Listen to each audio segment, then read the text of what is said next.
nagbabanggit ng pangalan ko. Tapos kapag pinatulan ka, ako na naman yung masama. Tapos biktima. May mga taong feeling perpekto. Pero, perfect din kaya ang buhay nila? Sa pagkakaalam ko, lahat tayo. Tingnan mo yung buhay mo ngayon. Di ba ang lungkot? Ayan, kakahiling mo kasing may mangyaring masama sa Tanggap ko naman na sabihan ako na pangit. Huwag naman sana manggaling sa mas pangit sa akin.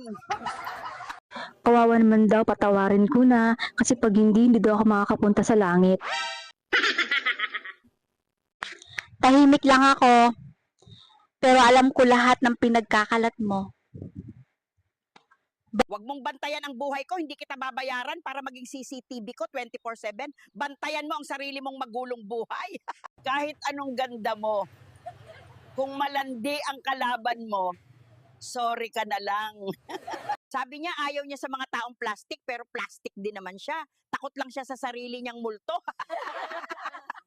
Huwag kang sumilip ng sumilip sa profile ko. Kapag tinamaan ka ng mga post ko, sasabihin mo na naman, pinaparinggan kita. Nasisigmura nila magsama-sama ulit oh. Wala na silang malapitan eh. Sila-sila na lang ulit. After nilang mag... Huy, pwede manligaw? What? Pwede naman. Basta wag sa akin.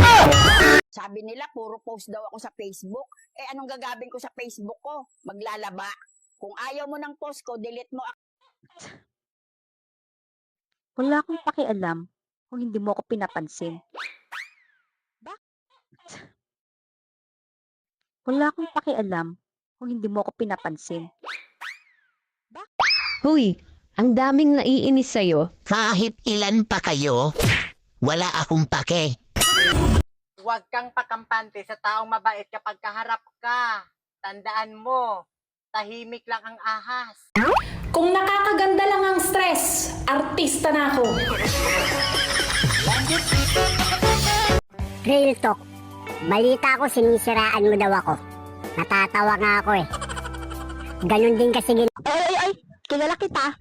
Wag ako. Kinalat mo yung baho ng iba, tapos, ay sus, yung mga nagpaparinig na yan. Sarili lang naman nila yung pinaparinggan nila. Lahat tayo, plastic at marites in different ways. Kaya huwag kang feeling banal at baka lumampas ka sa langit. Napahalata mo kasing naiinis ka sa akin.